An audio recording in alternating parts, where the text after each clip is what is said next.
Okay, I just woke up. I just wanted to record this from my own memory. I had one of the weirdest dreams.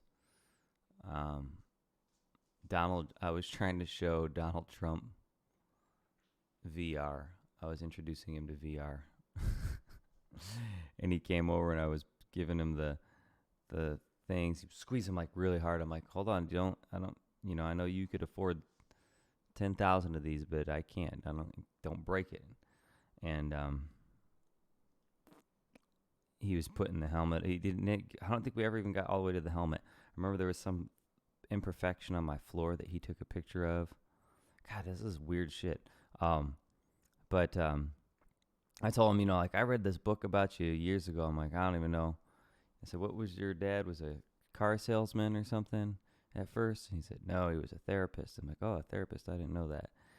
And we were talking about all these weird things. But I just remember, like I said to him at one point, there were two things I said to him.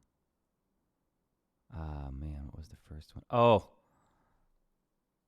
yeah, something about a cheap carpet. Like he said something about he was messing. Like I was saying stuff, and he said something about this cheap carpet that I had or something. And I said, well, it's not like the cheap carpet on your head. And he like freaked out and like he was just so mad and he was getting ready to leave. And I was like, come on, man, like isn't that what we're doing? Isn't that what we're buddies now? We're friends. Isn't that what friends do? Can't we rib each other and whatever? And like I was able to kind of talk him back into staying, and he didn't go. I kept talking about all these different things, but then I remember. It's funny that we say we remember in a dream, right? When there's nothing that we're remembering, it's actually all in our imagination, and it's just as much real and happening now as it did when we remembered it, because it didn't ever happen. So what does it mean to remember and remember a dream? And in a way, what does it mean when we add things to our dream in our waking state? That's what lucidity actually is. When we become aware in a dream is maybe when we're aware in the future, that is our waking life, and we seed our own information back into it. Anyway, I went off on a tangent. That's an idea I've had for a long time. But then there was one point where said something about a cheap suit. I don't remember why it came up. But I said, well, what about, I said, it won't hurt if you did this and that. I'm like, I got that expensive suit that you have on, but what about the cheap suit you have on underneath it? And then he got mad about that, of course, and was ready to leave again. But I'm like, no, it's not. I'm not criticizing you. I'm saying that this is what we need to work on. And I'm like, I'm just being honest. Like, I'm a trainer, I'm been in the fitness industry for a long time. And so we talked about that, and like there wasn't a lot, but all those little keys are probably stuff for me to look at for the subconscious. Like what does it mean to have an expensive suit but have a cheap inner suit? Maybe the expensive suit is our ego.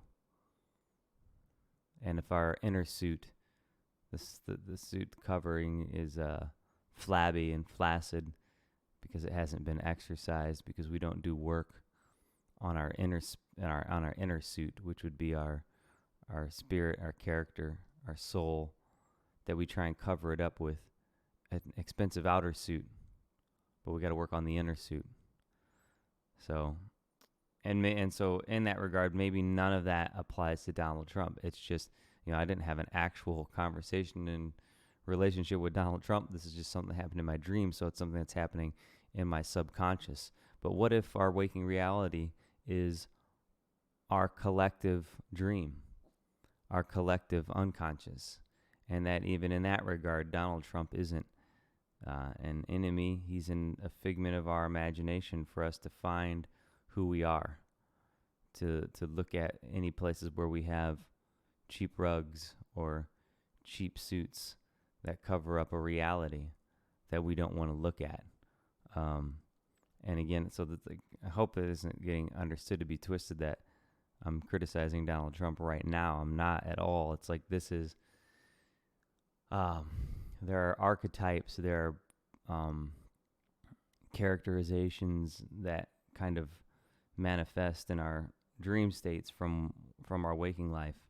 And all I'm saying is maybe we need to step back. I didn't have any intention of going down this rabbit hole, but maybe we need to step back and look at our waking life and say, if this were a dream, how do we reach these characters? How do we reach these parts of ourselves? How do we shake off our expensive inner suit and do the work on, our expensive outer suit and do the work on our inner suit, our birthday suit. So we got to get our birthday suit extravagant. And if we do, then, we won't be, the emperor's new robes. We won't be clothed in frivolous, expensive outerwear. Our inner suit, our birthday suit, will be tailored. It'll be tailored to who we decide to be, cut to the right lengths, and it will be the most fashionable suit we can imagine. That's my piece, and it will look good. Peace.